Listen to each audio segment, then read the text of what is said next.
जय Shri Krishna all my friends. मैं कौन हूँ आत्म अन्वेषण से जुड़े प्रश्न उत्तर का संग्रह है। ये प्रश्न 1902 में श्री शिव प्रकाशन पिल्लई द्वारा भगवान रमण महर्षि से पूछे गए थे। भगवान उस समय विरूपाक्ष गुफा में मौन अवस्था में थे। उन्होंने प्रश्नों का उत्तर लिख के दिया। आइए देखते हैं उनके प्रश्न उत्तर। मैं कौन हूँ? सभी जीव दुख रहित शाश्वत सुख की इच्छा रखते हैं तथा हर किसी में देखा गया है कि उसे स्वयं के प्रति सर्वाधिक प्रेम होता है। सुख ही प्रेम का कारण है। वह सुख जो स्वयं का स्वभाव है और जिसकी अनुभूति मन रहित गहन निद्रा की अवस्था में होती है की प्राप्ति के लिए व्यक्ति को अपने स्वयं को जानना चाहिए। उसके लिए मैं कौन हूँ का ज्ञान विचार ही प्रमुख साधन है। फर्स्ट, मैं कौन हूँ? सप्त धातुओं से बना स्थूल शरीर मैं नहीं हूँ। शब्द, स्पर्श, रूप, रस, गंध, इन पांचों विषयों को पृथक ग्रहण करने वाले कर्ण, त्वचा, नेत्र, जिह्वा और नासिका, ये पांचों ज्ञानेंद्रियां भी मैं नहीं हूँ। वाणी, गमन, ग्रहण, मल विसर्जन, आनंद, ये पंचविध क्रियाएं करने वाले वाक, पाद, पाणी, पायु और उपस्थ, ये पांचों कर्मेंद्रियां भी मैं नहीं हूँ। श्वास आदि पंचकर्म करने वाले प्राण आदि वायु पंचक भी मैं नहीं हूँ। संकल्प करने वाला मन भी मैं नहीं हूँ। सर्व विषयों एवं सर्व कर्मों से रहित तथा केवल विषय वासनाओं से युक्त अज्ञान भी मैं नहीं हूँ। सेकंड, यदि मैं इनमें से कोई नहीं हूँ तो मैं कौन हूँ? उपरोक्त सभी को नेति नेति से निरस्त करने के बाद जो केवल चैतन्य बचता है वह मैं हूँ। थर्ड, उस चैतन्य का स्वरूप क्या है? चैतन्य का स्वरूप सच्चिदानंद है। फोर्थ, स्वरूप का दर्शन कब होगा? जब दृश्य जगत का लोप होता है तो स्वरूप का बोध होता है जो दृष्टा है। फिफ्थ, क्या दृश्य जगत के बोध के साथ स्वरूप दर्शन नहीं हो सकता? नहीं। सिक्स्थ, क्यों? दृष्टा और दृश्य रज्जु और सर्प जैसे हैं। जैसे कि रस्सी का ज्ञान जो अधिष्ठान है तब तक उदित नहीं होगा जब तक कि काल्पनिक सर्प का मिथ्या ज्ञान नहीं चला जाता, उसी प्रकार स्वरूप दर्शन जो अधिष्ठान है की प्राप्ति तब तक नहीं हो सकती जब तक कि कल्पित जगत दृष्टि का विनाश नहीं हो जाता। सेवेंथ, दृष्टि जगत बोध का नाश कब होगा? मन जो सभी ज्ञान अनुभवों एवं समस्त कर्मों का कारण है के लीन होने पर जगत का लोप हो जाएगा। जिसे मन कहते हैं वह आत्मा में निवास करने वाली आश्चर्यजनक शक्ति है। इसी से सभी विचार उदित होते हैं। विचारों के अतिरिक्त मन जैसी कोई चीज है ही नहीं, इसलिए विचार मन का स्वरूप है। विचारों के अतिरिक्त जगत का कोई अलग अस्तित्व नहीं है। गहन निद्रा में जब कोई विचार नहीं होता तब कोई जगत भी नहीं होता। जागृत एवं स्वप्न की अवस्थाओं में जब विचार होते हैं तब जगत भी होता है। जैसे मकड़ी स्वयं जाल बुनती तथा पुनः उसे वापस खींच लेती है, उसी प्रकार मन जगत को प्रतिबिंबित करता है तथा पुनः स्वयं में स्थिर कर लेता है। मन जब स्वरूप के बाहर आता है तो जगत प्रकट होता है। इसीलिए जब जगत प्रकट होता है तब स्वरूप प्रकाशित नहीं होता। जब स्वरूप प्रकाशित होता है तब जगत प्रकट नहीं होता। जब कोई मन के स्वरूप की खोज करता है तो मन विलुप्त होता है और आत्मा ही रह जाती है।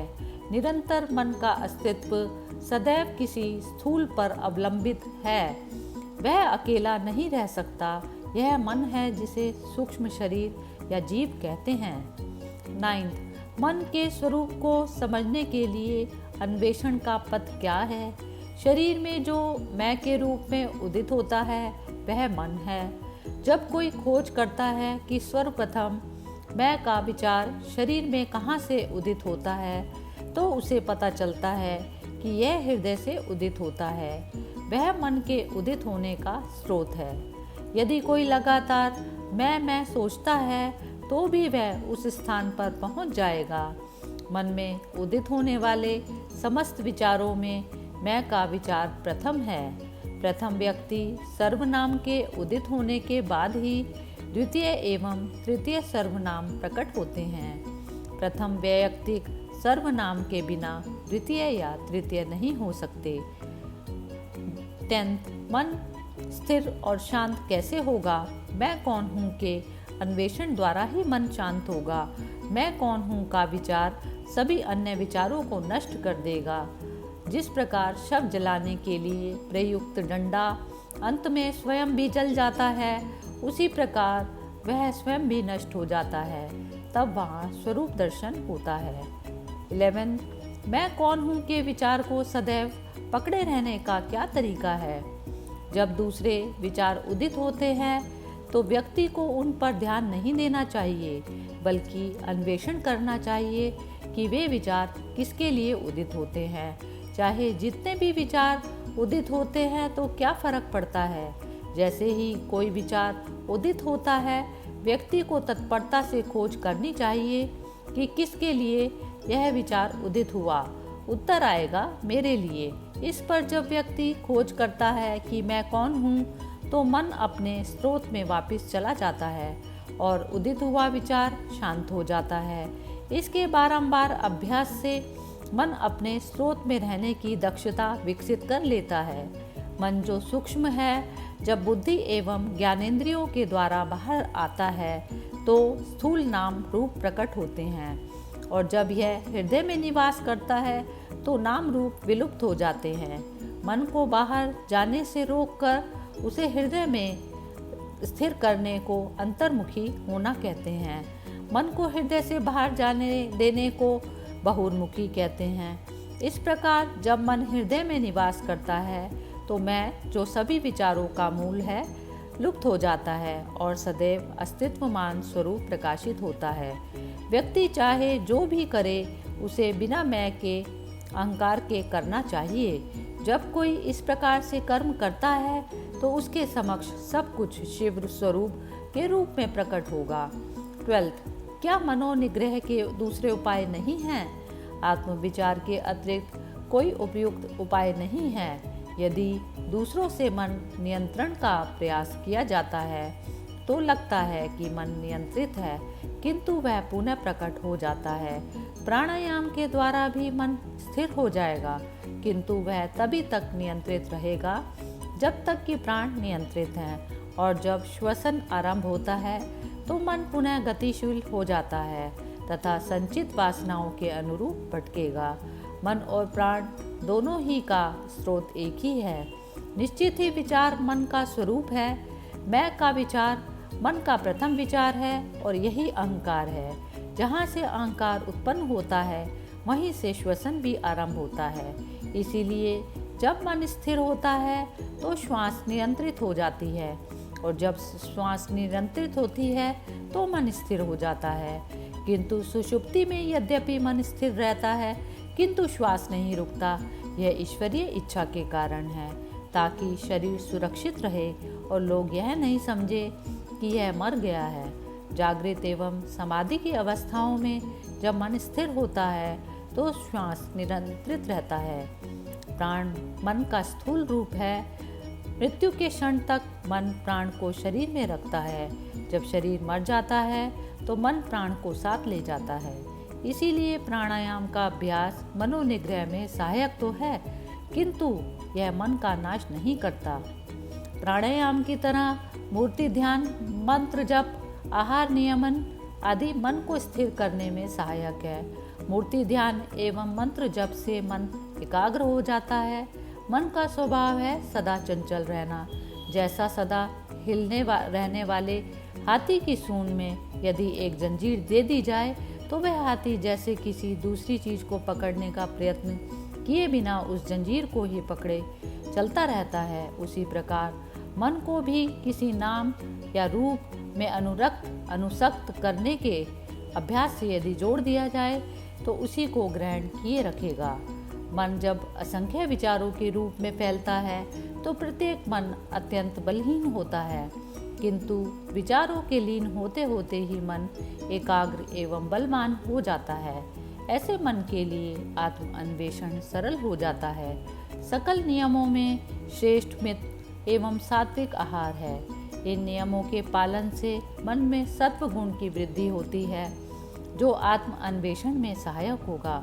समुद्र के लहरों की भांति संचित विषय वासनाओं के असीमित विचार प्रकट होते हैं। ये सब कब नष्ट होंगे? स्वरूप ध्यान तीव्र होते ही वे विचार क्रमशः नष्ट हो जाएंगे। क्या आदिकाल से चली आ रही विषय वासनाओं का विनिष्ट होना तथा स्वरूप मात्र बनकर रहना संभव है? पापी क्यों ना हो, मैं तो पापी हूँ, मेरा उद्धार कैसे हो सकता है?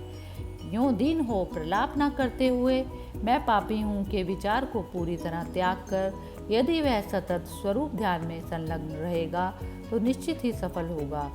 शुभ मन और अशुभ मन ऐसे दो मन नहीं हैं, मन एक ही है। वासनाएं ही शुभ एवं अशुभ दो प्रकार की होती हैं। मन जब शुभ वासनाओं के वशीभूत होता है तब उसे शुभ मन कहते हैं, जब मन अशुभ वासनाओं के वशीभूत होता है तब उसे अशुभ मन कहा जाता है। प्रपंच विषयों में मन नहीं लगाना चाहिए तथा उसे दूसरे के कार्यों में हस्तक्षेप नहीं करना चाहिए। दूसरे लोग कितने भी बुरे क्यों ना हो, उनसे द्वेष नहीं करना चाहिए। राग द्वेष दोनों त्याज्य हैं। दूसरों को जो कुछ दिया जाता है वह आप अपने आप को ही दे रहे हैं। इस सत्य को जान लेने के बाद भला कौन दूसरों को नहीं देना चाहेगा।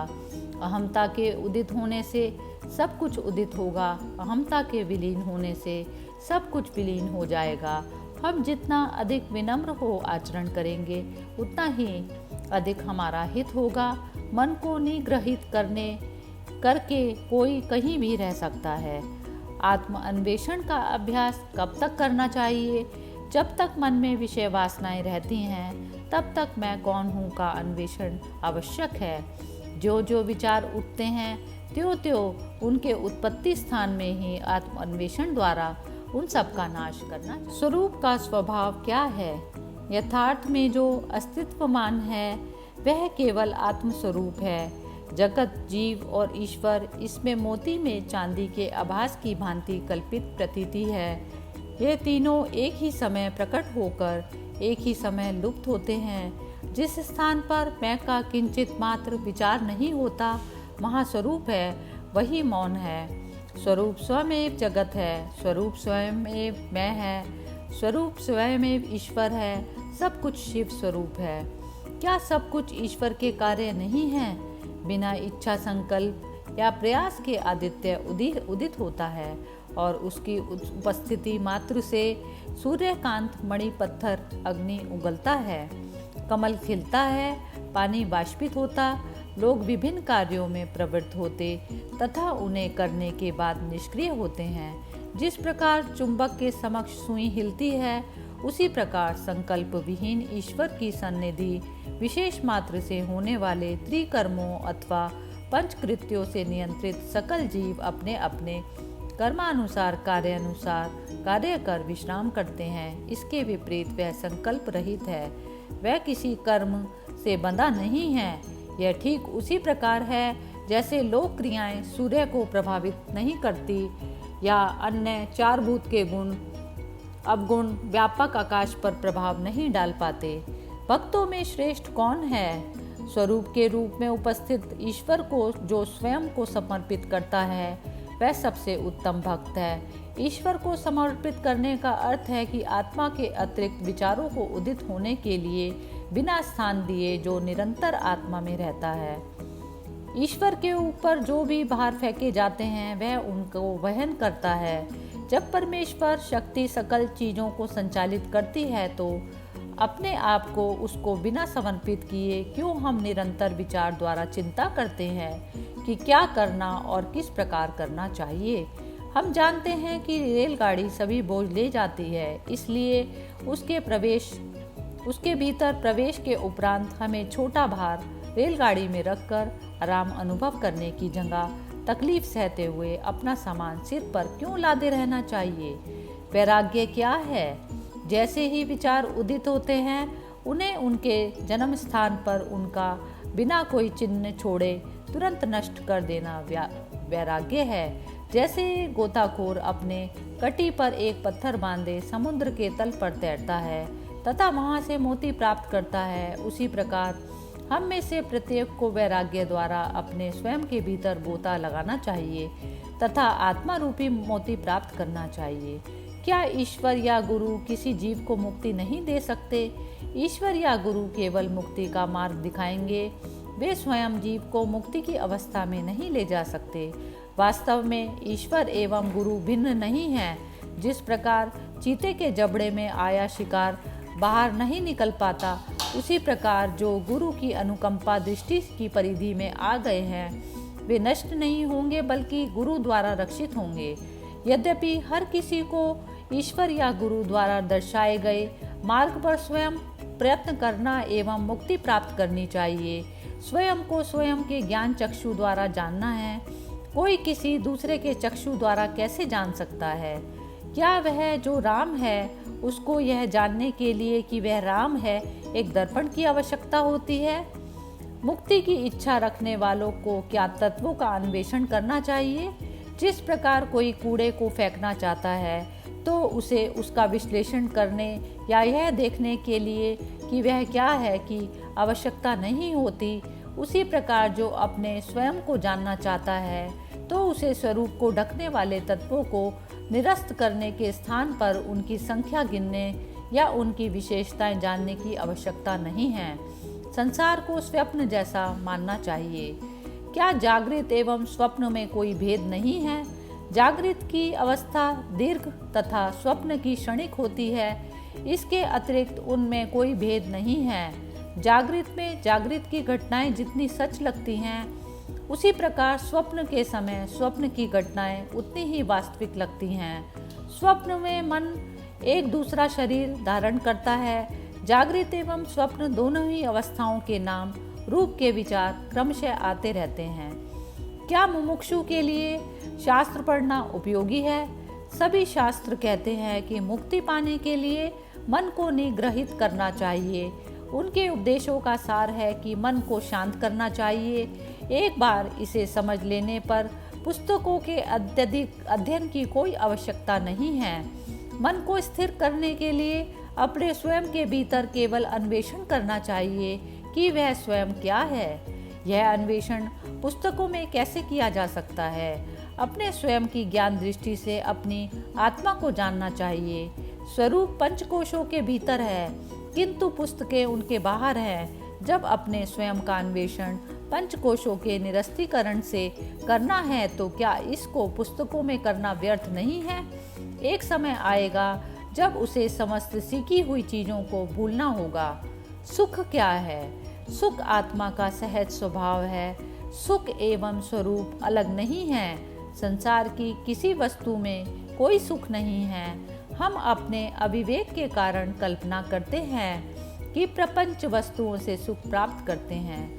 मन जब बहिर्मुखी होता है तो दुख का अनुभव होता है। वास्तव में जब इसकी इच्छाएं पूर्ण होती हैं तो यह अपने स्रोत स्थान पर वापस लौटता है तथा केवल आत्म सुख अनुभव करता है, जो कि आत्मा है। इसी प्रकार की स्थिति गहरी नींद, समाधि या मूर्छा की अवस्था में होती है। और जब ऐच्छिक वस्तु की प्राप्ति या अनैच्छिक मिट जाती है तो मन अंतर्मुखी होकर केवल आत्म सुख अनुभव करता है। किंतु इस प्रकार मन बिना आराम के निरंतर विचलित रहता, क्रमशः आत्मा के बाहर जाता, पुनः इसमें वापस लौटता है। पेड़ के नीचे छाया सूख कर लगती है, जबकि खुले स्थान की गर्मी सहन नहीं होती। एक जो सूर्य की तपिश में छाया छोड़कर भटकता है तथा वापस छाया में लौटता है, अविवेकी है। एक विवेकी व्यक्ति स्थायी रूप से छाया में रहता है। उसी प्रकार ज्ञानी का मन ब्रह्म को न छोड़ता ही नहीं, जबकि इसके उल्टा एक अज्ञानी का मन संसार में घूमता रहता तथा दुख की अनुभूति करता है और अल्प समय के लिए आनंद की अनुभूति के लिए ब्रह्म में वापस लौटता है। वास्तव में जिसे जगत कहा गया है वह केवल विचार है।